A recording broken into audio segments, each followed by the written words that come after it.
already a long time. And yeah, I had previously read Garcia Marquez. I'd read most of 100 Years of Solitude, but then during the pandemic, I sort of just picked it up again, and it just struck me how certain scenes, especially this insomnia plague that is like one of the more canonical scenes from the book, just resonated so much with the experience that I felt like we were living through the pandemic. And then I was on a roll, so I moved on to Love in the Time of Cholera. And again, I was also struck by just like Marquez's kind of obsession with pandemics and how people interact and act in kind of like states of emergency, and how like quotidian life continues, but nonetheless there's like all of this instability and everything going on around people. And so yeah, I just I devoured the novels, and then I was like, oh, I should just write something about this. And so that was like the birth of this piece, kind of just like a reflection on life and what was going on at that time in the world. And what have been some of the reactions to the piece? Yeah, I think, well, people, I guess, friends of mine that have read it, I guess, especially like Colombian friends also received it well, I guess. Yeah, they, I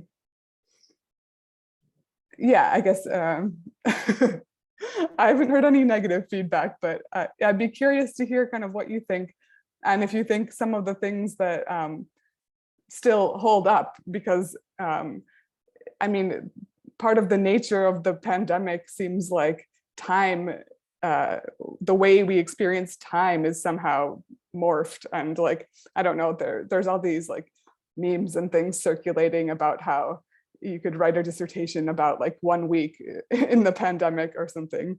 Like the way we experience time in the pandemic is drawn out in this certain way, but also things keep happening really quickly and it's hard to catch up. And so,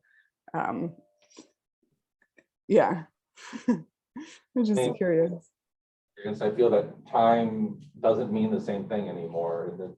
I'm actually confused by time now. I like, both in terms of my memory, but in terms of like how things are happening and when things are happening, it doesn't, I don't know, that's why I like the metaphor in 100 Years of Solitude, where type of time is having stumbled and fallen and broken into fragments. And that's what I feel my life is, trying to put these fragments back together and have something make sense. So actually, we have a question from Lupita, who actually, poor thing, she's got COVID right now, so that's why she's not on camera. She's Amy, she's joining the class from Mexico. And so give me a second, I have to translate her question, which I know you understand Spanish, but not all my class does. So the question is, in this time of disinformation and also an excess of information, and information appropriate to the circumstances or to the expectations and biases of individuals, it seems that reality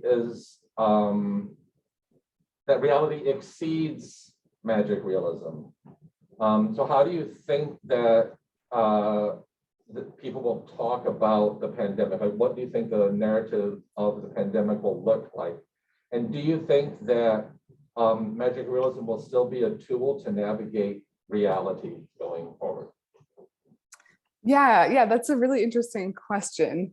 I think because, well, so I guess I should forward any of my answers with, or preface any of my answers with the caveat that I'm like reading this all through kind of philosophy lens, because that's my training, or that's been my training in the recent past. And so, yeah, I guess I can speak to like magical realism in terms of, yeah, to me, Garcia Marquez plays a lot on this dichotomy between history and literature. So like fiction and fantasy, and like where is the line exactly between reality and like what we can know about reality. And so I guess I take the way he uses magic realism in this way that that allows that line to be a little bit more blurry than it otherwise might be, right? So it's not like magical realism, like the magic in that term is somehow just like fantasy and completely invented, but it's that there's something about history or the way we experience life and reality that can't be fully captured by history, by the way we, from like our Western kind of perspective, think about history and record history, and then use history to reinscribe sort of the way that we can understand ourselves in the world. And I think a lot of this has to do for him also with like the colonial legacy that that we can find in a place like Colombia, where history is told predominantly by the colonizer, and so there's a lot that gets missed, and there's a lot that gets like erased, and so by approaching history through this lens of magical realism through literature, we can kind of like recuperate some of the things that were lost, and like give them a body, give them sort of like flesh them out a little bit. And so that's where I think like the magic in the magic realism comes in for him. And that's what interests me a lot about it too, especially like, again, from this philosophical perspective. One of the fields that I'm interested in, or that I study, is called epistemology, which is a fancy philosophy name for the study of knowledge, like what it means to know things. So in epistemology, we ask these questions about like, yeah, how do we know that we know something? And so to me, history plays a big part in this kind of these epistemic questions. And then once we kind of realize that maybe certain ways of doing history or ways of understanding history don't capture, or they like explicitly exclude some aspects of reality, then yeah, what are we left with? And I think that's where he uses magical realism as a tool to really dig in and recover some history that is otherwise kind of lost. Do you think then it's still relevant today, and post-COVID it's still a relevant strategy? Magical realism? Oh yeah, I think so. I definitely think so. I mean, for me, I guess just speaking personally, I could say that like going back and reading these two novels, and like, I don't know, another aspect of Garcia Marquez that I really appreciate is his like attention to like specific historical events. So like in the time of cholera, it's set in this period when there really was a cholera epidemic. And so again, he's like always mixing like this like Western perspective of like what history is with literature, and kind of fleshing out certain aspects of yeah, like how we can experience reality through literature. And it just, to me, a lot of the descriptions and the that he uses to describe quarantine and yeah, kind of like this, our like use of science and technology to try to capture and predict what's going to happen, how those like are useful to an extent, but they also fail. Like they also fail to fully capture what's going on, and they're like effectively not able to predict. Like we do the best that we can with these tools, but then he constantly reminds us that like, no, we have to pay attention to these other aspects as well. Do Yeah. you think that humans have a tendency to prefer, say, Pilar Caneda's version of history, which is made up, as opposed to actual history? I think there is definitely a tend towards escapism, or like not necessarily. Yeah, I mean, I think that it's interesting that he like plays with this tension that's like either this like highly scientific kind of approach to understanding reality, or this kind of like mystic approach, which like we often think of as like two opposing and like mutually exclusive ways of interpreting reality. But he kind of juxtaposes them in this way that I think is really productive and like probably more true to the way that we experience reality anyway. So yeah. So like, even, I guess I would say like, even if someone kind of preferred the like mystic approach, it's like also at the same time undeniable that we live our lives according to the statistics that that we're given, and yeah, which then like dictate government legal recourse to different strategies for trying to kind of mitigate the spread of COVID. And so it's like we're already dealing with both of these worlds anyway, even if we would like prefer one or the other, or we like tend to think of them as mutually exclusive. Any questions for Amy from you all? This is not a conversation just between she and I.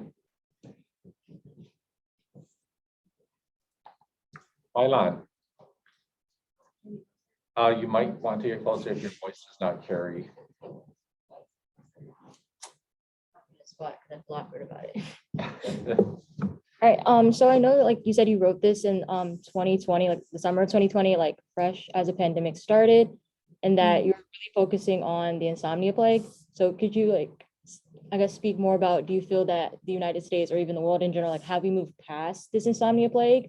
And if we have, would you like classify it under a different name? Yeah, that's a good question. I'm not sure if I think that we've moved past the insomnia plague. Yeah, that's a hard question because it feels like it's always easier to say in hindsight kind of what to like categorize things and label them. But in some ways it feels continuous with that early period, in that like there's this constant sense of like instability and unknowing, but at the same time, like because of the like constantness of the unknowing, we've sort of grown accustomed to it, and so it sort of feels like it's been normalized for things to be like unstable in that way, which is a weird place to be in, and I think a lot of people are trying really hard to normalize it because it's so like mentally taxing to have to think about life as that unstable all the time.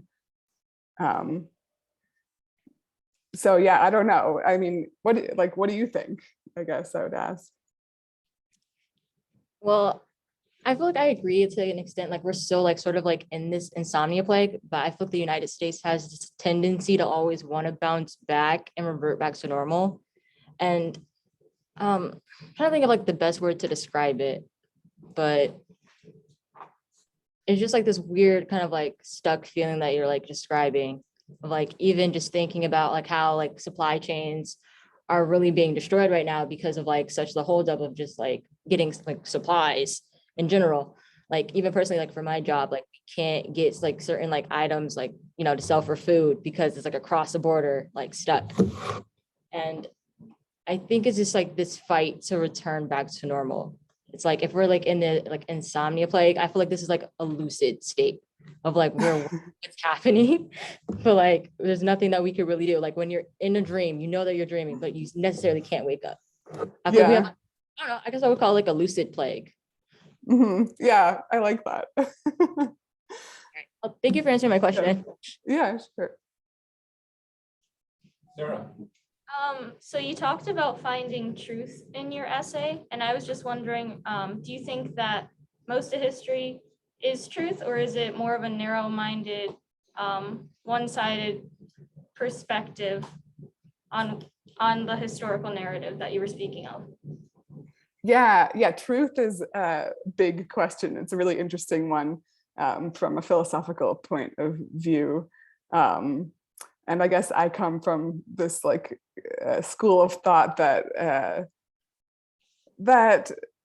maybe somewhat controversially, I guess, these days especially, or maybe kind of dangerously in that like sense that you can kind of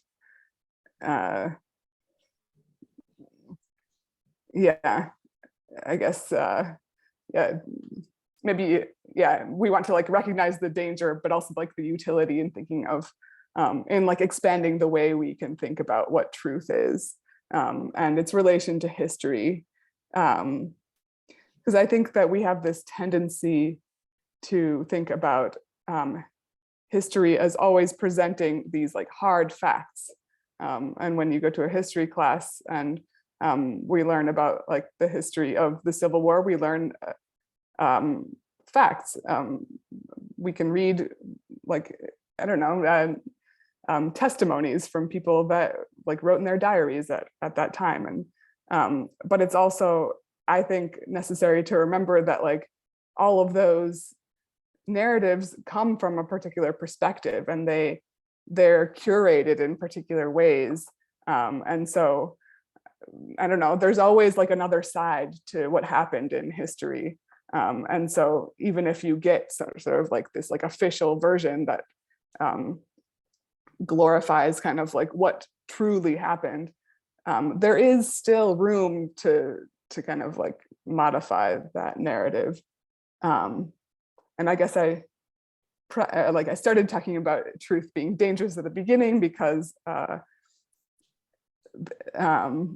speaking about truth and history in those ways can also lead us to these kind of questions that like as soon as we let our grip a little bit loose on like what the fact that history like equals truth, we sort of open space for things that I guess might lead someone to play with truth intentionally, or to create sort of avenues for fake news and things like that. So I think it's a delicate conversation, but one that ought to be had, especially in college classrooms, where like we're carefully analyzing like what's going on in the world around us, and like we can realize that like it's not always black and white, right? Like there's gray areas to what truth is, but that doesn't mean like by saying that there are gray areas doesn't mean that like we just can believe whatever we want, I guess. Thank you. Yeah. We have other questions for Amy. Yeah. So this is all going to be based on if you did any sort of research to write your essay, but did any of the rabbit holes lead you to like Alzheimer's or dementia in relation to the insomnia plague versus COVID? Interesting. Yeah, I guess, yeah, not necessarily, but I definitely see a connection there. And yeah, and I wouldn't be surprised if like Marquez also had something like that in mind. Yeah, well, I guess, what makes you curious about the Alzheimer's like dimension of the insomnia? I feel like if we all have this warped grasp of time during the pandemic, and I mean, obviously the insomnia plague is a little bit more drastic, but to kind of take a step back and look at how people who are literally losing all of their memory, like how might they be dealing with the pandemic, and if we feel like this, how do they feel? I guess I mean, the insomnia plague again like relates to that more versus COVID and how we feel, but I was just wondering like if you did any research in relation to COVID and like the grasp of time, if like Alzheimer's came up in any of that. Yeah, not specifically, but I can see the connection though. Just this question of memory and like, yeah, I guess how I read him was like juxtaposing history and memory, and like the loss of memory as like as like not necessarily a loss of history, but like then like opening space to think about yeah, what other sources we can use to fashion our understandings of reality, which is something that people with Alzheimer's are dealing with for sure. Yeah, I guess I don't have enough of the scientific background on that, but I think there's a connection there. Thank you. Do we have other questions for Amy, or her thoughts on, well, magic realism in general?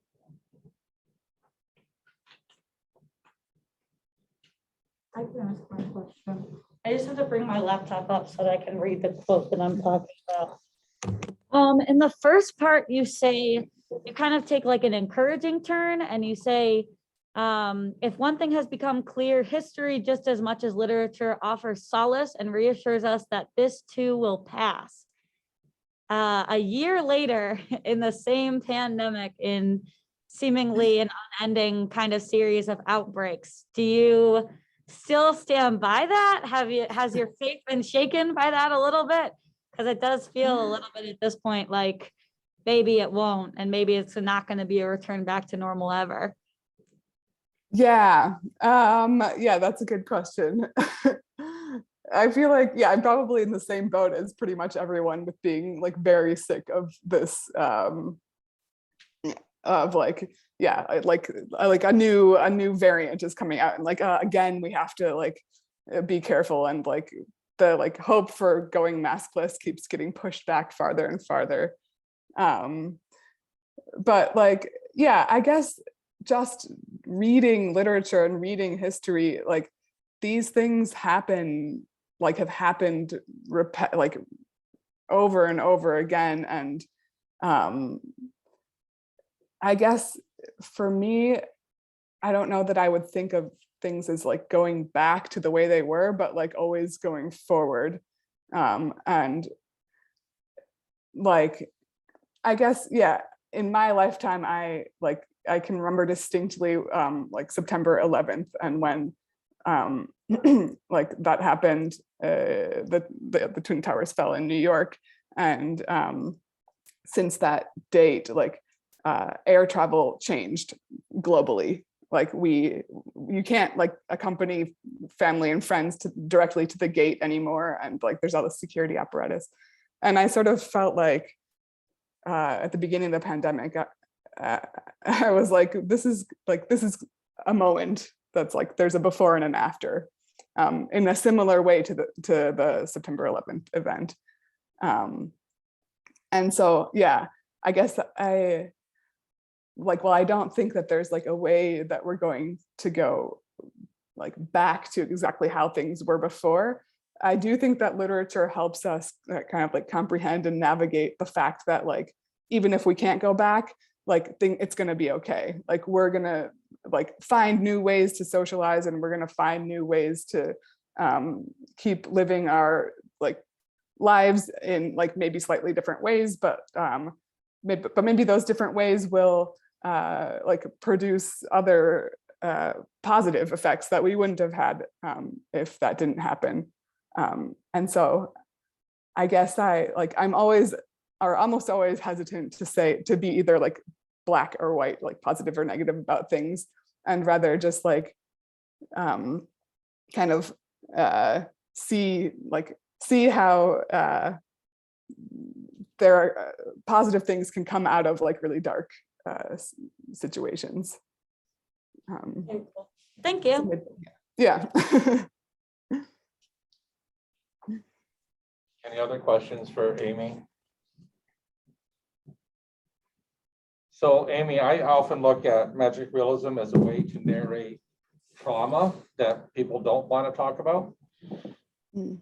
And I wonder if you see COVID as a social trauma experienced differently. Like, I mean, with Latin America having less access to vaccines, or not being able to quarantine because people have to work because they make their living. If they were going to eat, they have to sell stuff on the street. And I just wonder if you think of this as another experience of social trauma that will find its way into this kind of expression in ways that we can't maybe understand in the United States, because we had the technology and the infrastructure to go online, and most people in the rest of the world didn't have that option.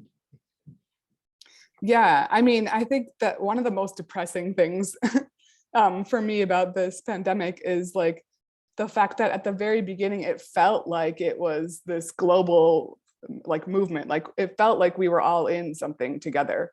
Like we were going through trauma, but we were going through it together. And then as soon as the vaccine the vaccine was patented, right? Because there was a discussion for like a little brief period of time about like if the vaccine should just be kind of like open market resource and then anyone can use it to like develop a vaccine, or if it would be privatized and then sold. And so we went with the latter option, and which meant that like, and like the justification was that like it would be easier to distribute. But the reality was that it was easier to distribute like in rich places where like governments could afford to buy millions of doses of vaccines. And then it took a lot longer to happen, like for that, for other places to develop vaccines that were maybe more affordable to governments. And then like the second step of the infrastructure of delivering that to the people. So yeah, there was this moment, I guess, that was like, but I guess I look to Mark as someone that can teach us lessons, I guess, especially us being people from the United States or that live in the United States and have grown up with this in this culture and this background.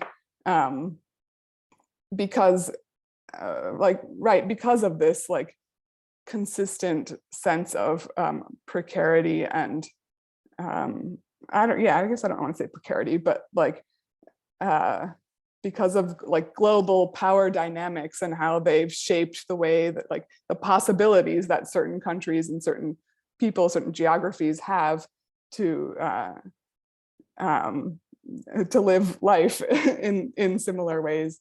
It feels like, or it felt to me anyways, like he had, like being from Colombia, like one is already exposed to kind of like more, at least historically, more traumatic events. And so like who better to like look forward to advice than someone who comes from a place that that's experienced trauma over and over again, right? So this isn't something that's like completely new to that context. And yeah, so I guess, yeah. You have a question in the chat. Oh.